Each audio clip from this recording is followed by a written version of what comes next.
अस्सलामुअलैकुम वरहमतुल्लाहि वबरकातुहू। उम्मीद है मेरी तमाम सिस्टर्स ईमान और सेहत की बेहतरीन हालत में होंगी इंशाअल्लाह ताला। आज मैं इखलाक सीरीज़ का एक और बहुत ही अहम टॉपिक आप सबके साथ शेयर करूंगी और वो है जी तकब्बुर। तकब्बुर का नाम सुनते ही ना फ़ौरन हमें वो इब्लीस और हज़रत आदम अलैहिस्सलाम वाला किस्सा याद आ जाता है कि सबसे पहले तकब्बुर उसी ने किया था, उसी ने शुरुआत की थी और फिर उसने सजदा करने से इनकार कर दिया था क्योंकि वो अपने आप को बड़ी चीज़ समझता था ना। क्योंकि तकब्बुर के मायने ये हैं कि अपने आप को बड़ा समझना या बातकल्लुफ़ बड़ा बनना, ठीक है।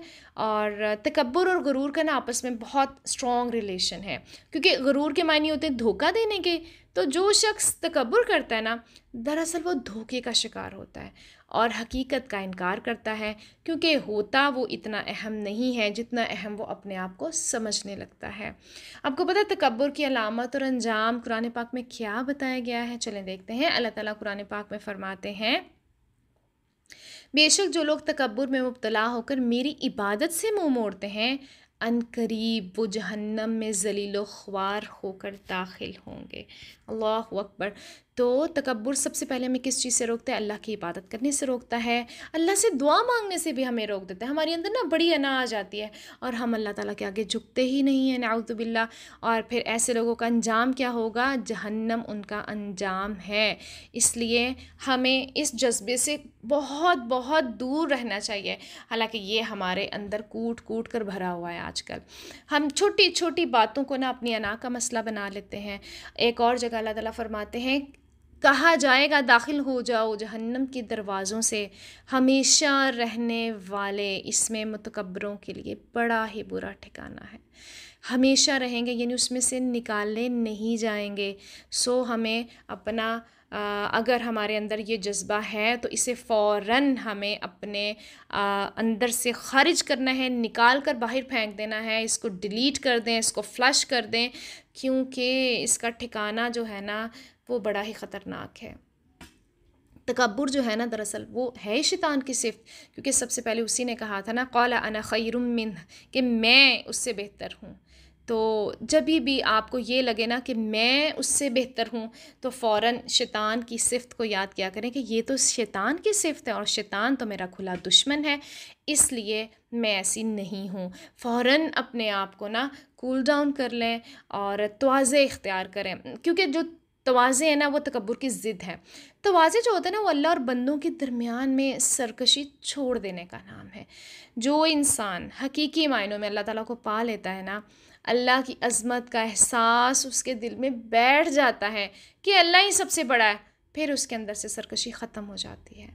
क्योंकि अबदियत का एहसास ये है कि इंसान ये जान ले कि मैं बंदा हूँ, मैं कोई चीज़ नहीं। ये ख़्याल हमें आजिज़ी पैदा करने में मदद देता है। सो हमें अल्लाह ताला को ही बड़ा मानना है ताकि हमारे अंदर से ना ये जो तकब्बुर है ये निकल जाए।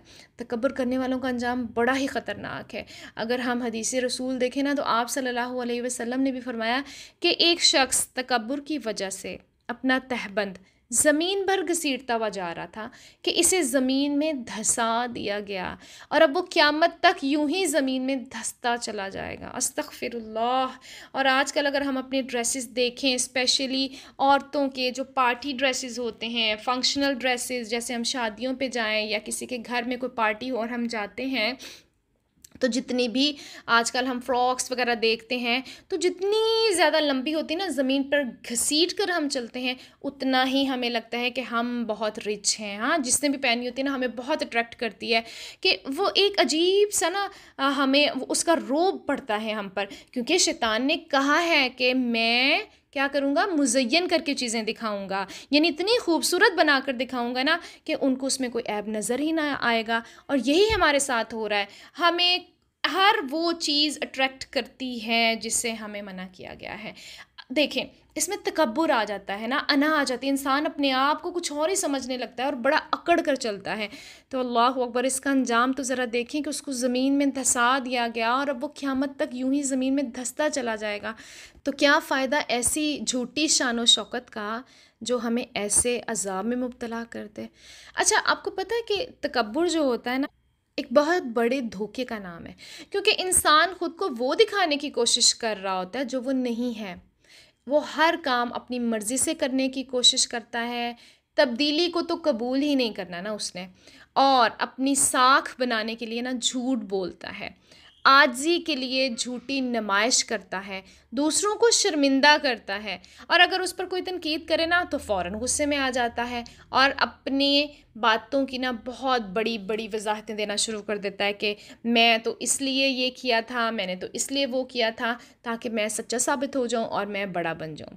दूसरे की राय सुनने का तो हौसला ही नहीं होता ना हमारे अंदर, और गुफ्तगू के दौरान बार बार क्या करते हैं, हम दूसरों की बात काटते हैं, और अपनी गुफ्तगू में ना हमारे अंदर एक वर्ड बहुत ज़्यादा होता है, मैंने ये किया, मैंने वो किया, मैंने खाया, मैंने पिया। ये जो मैं का लफ्ज़ है ना, ये अक्सर बुराइयों की जड़ है। किसी दूसरे की तारीफ़ किए जाने पर फ़ौरन हम ना अपनी मिसालें देना शुरू कर देते हैं, अपने कपड़ों की और बहुत सारी चीज़ों को दिखाने की ना फ़िक्र में हम मुब्तला रहते हैं, और फिर अपना मुहासबा करने की आदत हमें नहीं होती। हालांकि हमें कहा गया है ना कि जब हम रात को लेटें तो अपने सारे दिन के अमाल को ना हम याद करें कि अपने सारे दिन में किया क्या क्या, तो फिर हमें पता चले हमने किसके साथ ज़्यादती की। लेकिन हम तो सोचते नहीं हैं, हम तो अपने दिमाग को ज़्यादा क्या कहते हैं, तकलीफ़ में नहीं डालते, हम तो बस लेटते हुए भी मोबाइल पकड़ते हैं, स्वाइप करते करते करते करते हम सो जाते हैं। तो सोचना हमने क्या है।